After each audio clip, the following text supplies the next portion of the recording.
अस्सलाम वालेकुम dear students, कैसे आप सब। Welcome to Shahid sir's education point. बेटा ये पेपर एनालिसिस की क्लास है और एजुकेशन में अभी तक हमने 2-3 पेपर्स की एनालिसिस की, 18, 19 एंड 20। अभी और 2 पेपर्स बाकी हैं। आज हम पेपर एनालिसिस करने वाले हैं और आप देख सकते हैं इट इज ऑफ 2021, राइट। तो आज हम 21 पेपर की एनालिसिस करने जा रहे हैं। तो so far as this paper is concern it is very very simple paper. Yes, बहुत ही ईजी पेपर है। तो जुड़े रहे अपने शाहिद सर के साथ और मुझे उम्मीद है कि बेटा आप जब मैं ये स्टार्ट करूंगा तो आप खुद ही आप पेन और कॉपी साथ में रखो। देखो आपको कितने क्वेश्चन ठीक हो जाते हैं, फिर आप मेरे आंसर की से टैली कर सकते हो। तो आपको अपनी स्ट्रेंथ के बारे में पता चलेगा कि हम कहां पे हैं। ठीक है, तो चलते हैं, स्टार्ट करते हैं आज का पेपर। वेरी गुड, चलिए भाई स्टार्ट करते हैं। पहला क्वेश्चन देखते हैं, बहुत ही प्यारा क्वेश्चन है। देखिए, what is the base of Durkheim's educational theory. जब आप डुर्खिम को पढ़ते हो ना, सिंस ये आपके सिलेबस में नहीं था, चले कोई नहीं, तो डुर्खिम की जब हम बात करेंगे, इसने कुछ हमेशा इसका कंट्रीब्यूशन आप याद रखेंगे। इसमें पहला ऑप्शन है इंटेग्रिटी, दूसरा ऑप्शन है कल्चर, तीसरा ऑप्शन है सोशल सॉलिडेरिटी, फोर्थ ऑप्शन है ऑल ऑफ द अबव। जब हम डुर्खिम का कंट्रीब्यूशन पढ़ते हैं, वहां पे आप याद रखेंगे इसने एक कॉन्सेप्ट दिया है division of labour, division of labour, जिसमें ये सॉलिडेरिटी की बात करता है, social solidarity and mechanical solidarity. और एक कंट्रीब्यूशन है उसका, दैट इज सुसाइड। ये 2 चीजें इसमें आप याद रखेंगे। और सोसाइटी में ये 3 चीजें बता रहा है, ईगोइस्टिक, एल्टुरिस्टिक एंड एनोमिक। ये सुसाइड 3 किस्म बता रहा है। लेकिन यहां पे आप देखेंगे which is the base of Durkheim's educational theory.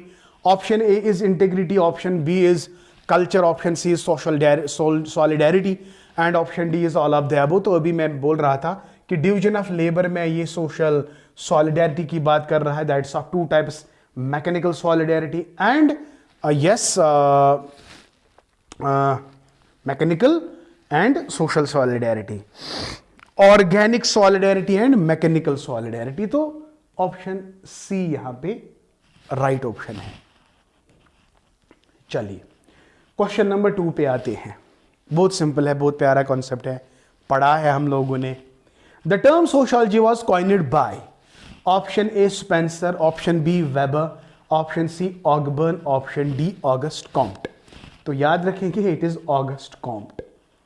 तो इसका डी ऑप्शन सही है ना। सिंपल, हाँ बहुत सिंपल है। अब क्वेश्चन नंबर 3 पे आते हैं। डेफिनेशन है, इस पे आपको खुद मेहनत ज्यादा करनी है। मैंने ऑलरेडी आपसे बोला है कि who said culture is composed of integrated customs, traditions, current behaviour pattern of human behaviour. तो माय डियर, इसमें आप याद रखेंगे पहला ऑप्शन क्या है, ड्रिवर, दूसरा ऑप्शन है हॉब, तीसरा ऑप्शन है बॉगरेड्स, चौथा ऑप्शन है A.W. ग्रीन। मेरे ख्याल से हमने ये पढ़ा है, तो इसका सी ऑप्शन सही है, ब्रॉगरेड्स। ठीक है, तो ड्रिवर, हॉब एंड A.W. ग्रीन जो है, इनकी डेफिनेशन आप खुद देखेंगे। उन्होंने कौन सी डेफिनेशन कल्चर के बारे में दी है वो आप खुद ढूंढेंगे। ओके, क्वेश्चन नंबर 4 पे आते हैं बेटा। वेरी गुड, क्वेश्चन नंबर 4 हमारा क्या है, culture based education positively impact students. Question गौर से देखिएगा, बहुत ही प्यारा क्वेश्चन है, सिंपल क्वेश्चन है, हर किसी को आएगा, ऐसी बात नहीं है। Culture based education positively impact students. Number A identity, number B self efficacy, number C social relationship and number D is all of the above. तो ये तीनों ऑप्शन सही है, तो इसका मतलब है डी ऑप्शन इसका सही आंसर है। वेरी गुड, क्वेश्चन नंबर 5 पे चलते हैं। A school is a miniature of, A option state, B society, C family, D organisation. आपको पता है जॉन डीवे क्या कहता है, school school is a miniature society, miniature of society, तो ये ऑलरेडी हम पढ़ चुके हैं। Question number 5 clear.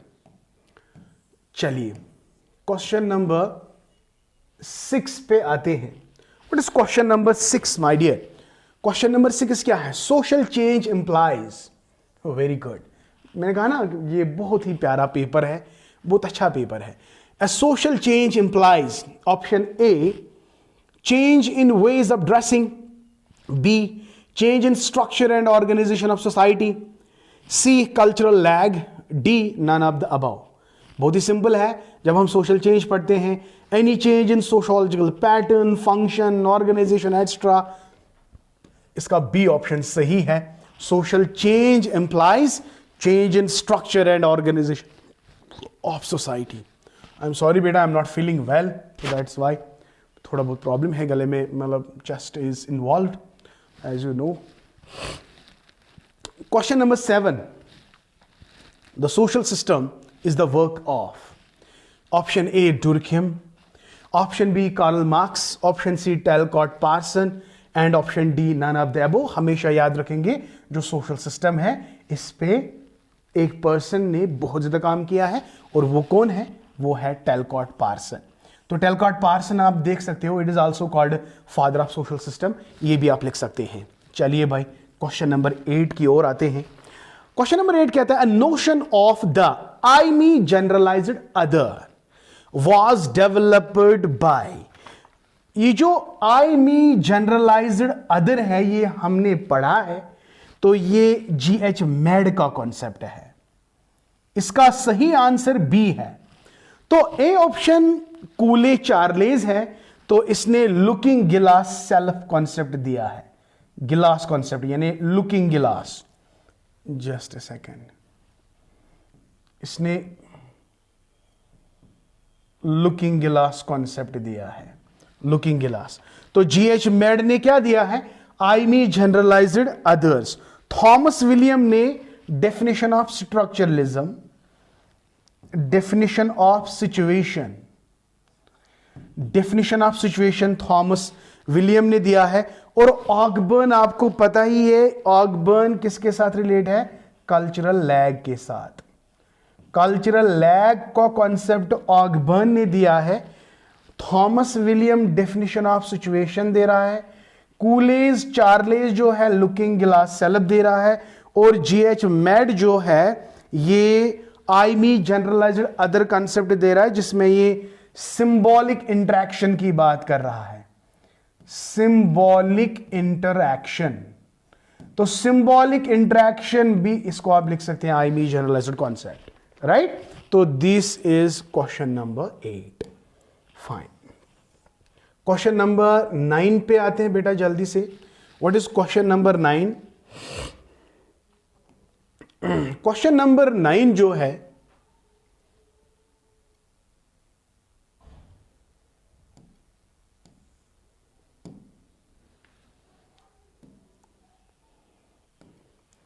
Question number 9, when education attempts at building new patterns of culture, the role it plays। जब देखो बेटा यहां पे इस चीज को दिमाग में रखेंगे, new, to discover something new, that's called creativity. तो यहां पे क्रिएटिव वाला ऑप्शन है कहीं पे, तो यहां पे सी ऑप्शन क्रिएटिव है। इसका ए ऑप्शन कंजर्वेटिव है, नहीं आएगा।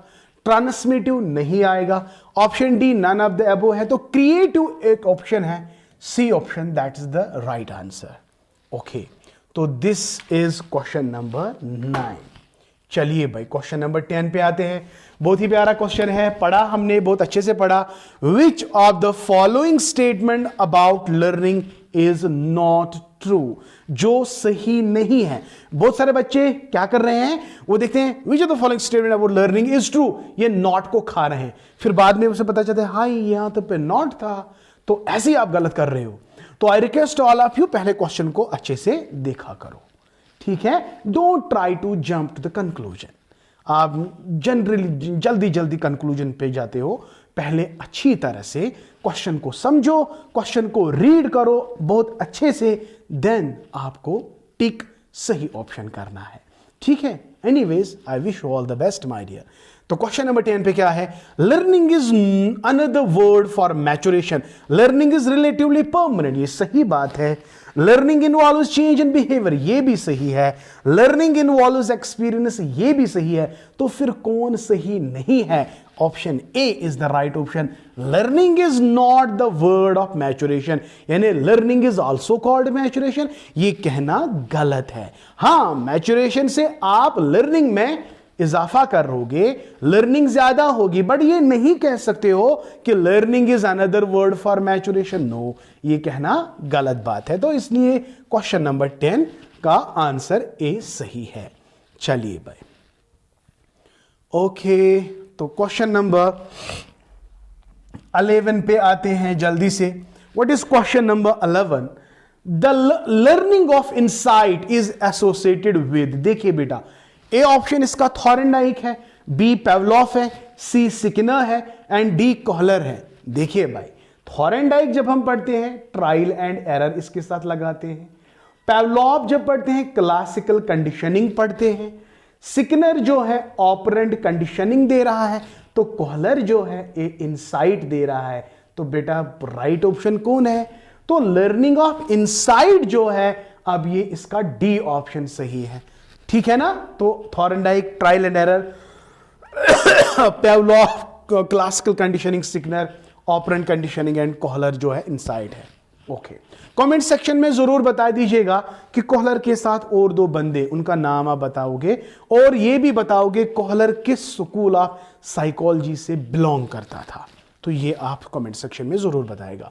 अगर आप लोगों ने कमेंट किया तो इसका मतलब है आप पढ़ाई कर रहे हो। अगर आप लोगों ने नहीं किया तो मुझे सीधे पता चलेगा कि भाई आप सीरियस नहीं हो, ठीक है। तो चलिए, law of readiness is also known as, हाँ जी, law of readiness is also known as law of motivation. Exercise no, both no, none no. तो law of motivation is the right option of question number 12। Question number 13 पे आते हैं बेटा। Question number 13 कहता है, salvation to the ringing of bell. Oh my god, ringing of bell, ये जो ringing of bell है इट इज कंडीशनड स्टिमुलस। अब कंडीशनड स्टिमुलस से कंडीशनड रेस्पॉन्स भी आएगा, तो CS विल गिव CR, ठीक है ना बेटा। तो यहां पे सैल्वेशन क्या है? ये रेस्पॉन्स है, लेकिन when there is ringing of bell, ringing of bell यहां पे कंडीशनिंग स्टिमुलस है, तो यहां पे सैल्वेशन आएगा, सैल्वेशन आएगा यहां पे CR।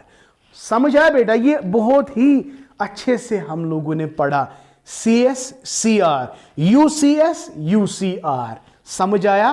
क्लासिकल कंडीशनिंग में सारे नोटेशंस हमने अच्छे से पढ़े हैं। चलिए भाई, सही बात है। चलिए ओके, तो क्वेश्चन नंबर 14 पे आते हैं। बहुत ही प्यारा क्वेश्चन है। मैंने ऑलरेडी आपको कहा कि क्वेश्चन, ये वाला जो पेपर है ना, बहुत इजी पेपर है। क्वेश्चन नंबर 14 पे आते हैं।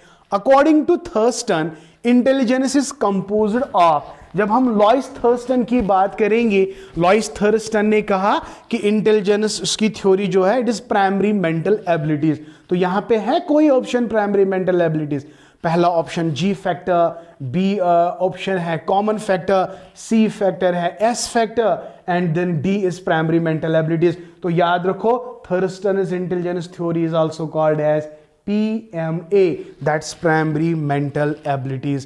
I hope बेटा you are enjoying the class, you are enjoying this paper। क्यों नहीं करोगे यार, ये बहुत इजी पेपर है, बहुत ही इजी पेपर है। तो मैं एक्सपेक्ट करता हूं कि आपको ना 60 में से 56-57 क्वेश्चन आराम से आएंगे, जितना हमने पढ़ा है। Yes of course. तो क्वेश्चन नंबर 15 पे आते हैं। IQ, yes, IQ is the ratio of mental as. देखो IQ जो है, इसकी इक्वेशन है mental as divide by chronological age into 100। अभी जो IQ का कॉन्सेप्ट है किसने दिया? विलियम स्टर्न ने दिया है। तो ये क्या कहता है? IQ is equal to MA/C into 100। तो IQ is the ratio between mental age and CA, chronological age, right. तो हियर इज क्रोनोलॉजिकल एज। तो क्वेश्चन नंबर 15 का सी ऑप्शन सही है। चलिए भाई क्वेश्चन नंबर 16 पे आते हैं। वाओ, बहुत ही प्यारे क्वेश्चन है भाई। अगर ऐसा ही पेपर आया तो आप तो यार धूम मचाओगे। क्वेश्चन नंबर 16 की अगर हम बात करेंगे, बाटिया बैटरी टेस्ट ऑफ इंटेलिजेंस। तो सबसे पहले आपको याद रखना है बाटिया बैटरी टेस्ट जो है इंटेलिजेंस का कौन सा टेस्ट है? परफॉर्मेंस टेस्ट है ना। तो इस परफॉर्मेंस टेस्ट में आपको बेटा 5 सब टेस्ट्स मिलेंगे। तो वो 5 सब टेस्ट्स क्या है? कमेंट सेक्शन में क्या करना है? यस, मुझे लगता है कि भाई आप लोग ना कंजूसी कर रहे हो कि भाई अब आप बोलेगा भाई अब कौन लिखेगा, आपको पता है, बट आप कंजूसी करते हो कि भाई अब कौन लिखेगा।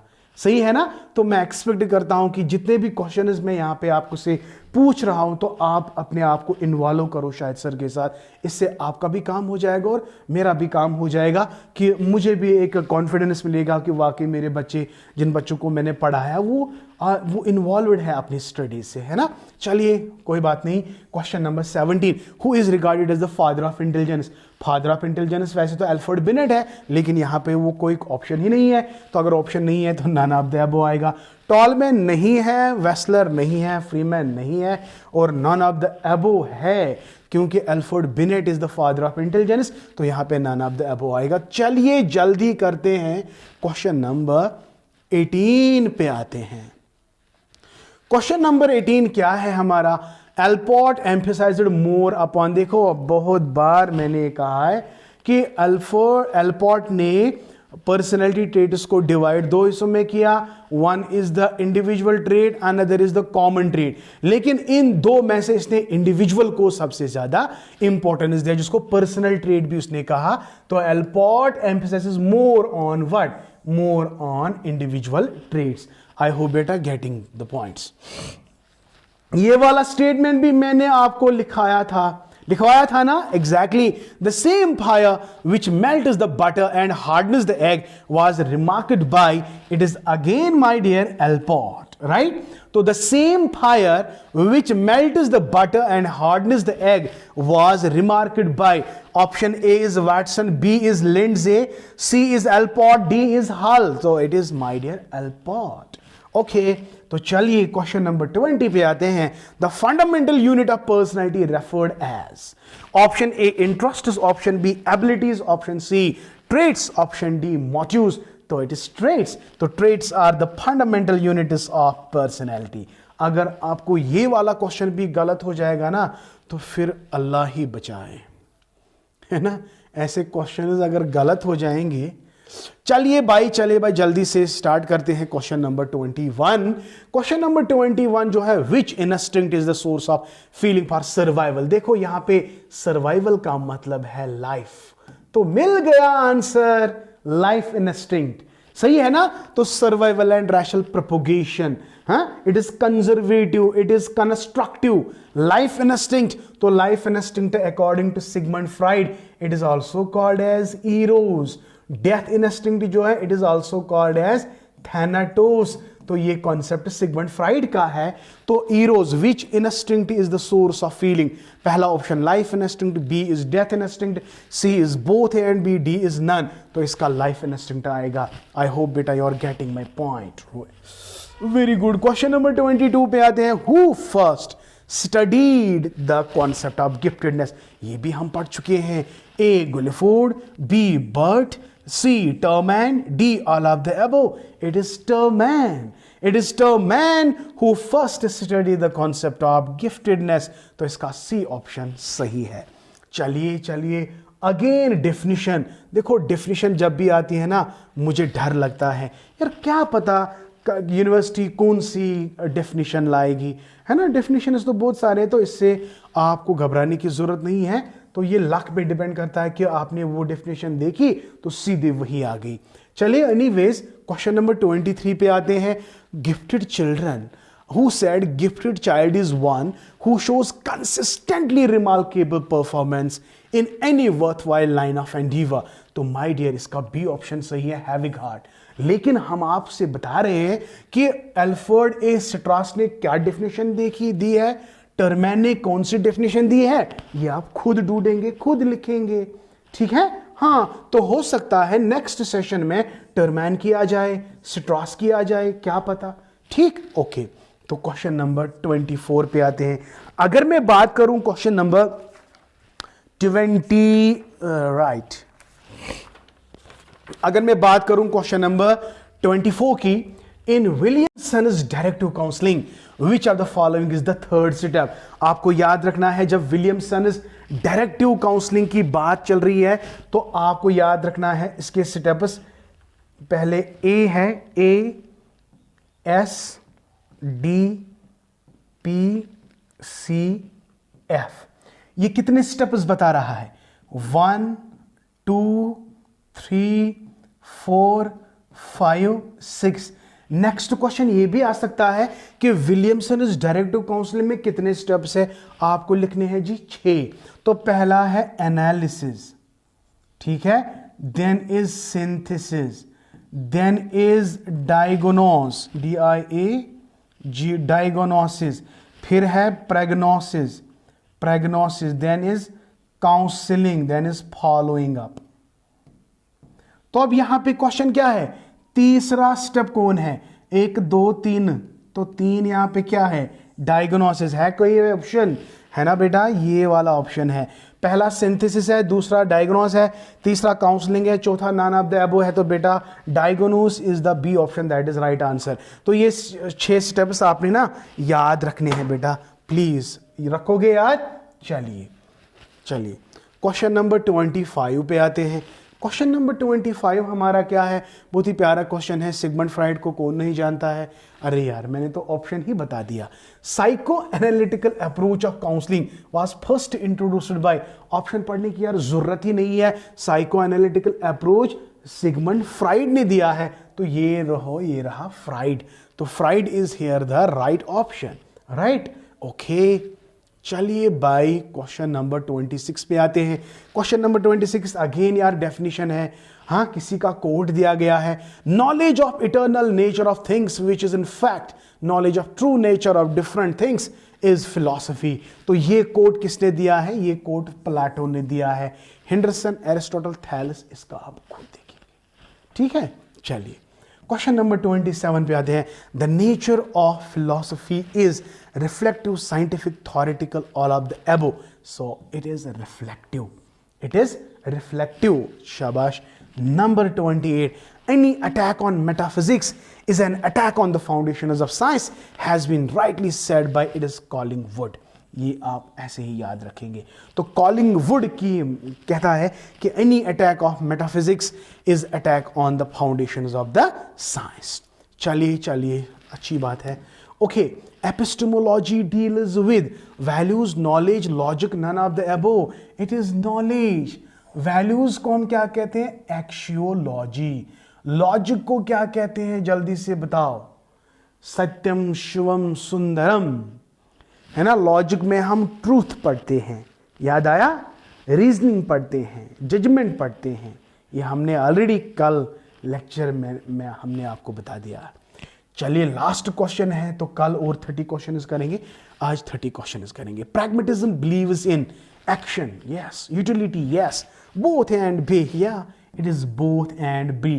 प्रैग्मेटिज्म जो है ये फिलॉसफी है, it is based on the slogan of action and utility, तो ये दोनों अप्रोप्रिएट ऑप्शन है, तो इसलिए both and B is the right option. तो these are the first 30 question my dear. I hope बेटा आप लोगों ने बहुत ही एंजॉय किया होगा। मुझे उम्मीद है कि आप प्रेपरेशन में जुड़े हुए हो, आप कंसिस्टेंटली पढ़ रहे हो कि नहीं पढ़ रहे हो, आपसे बेहतर कोई नहीं जानता।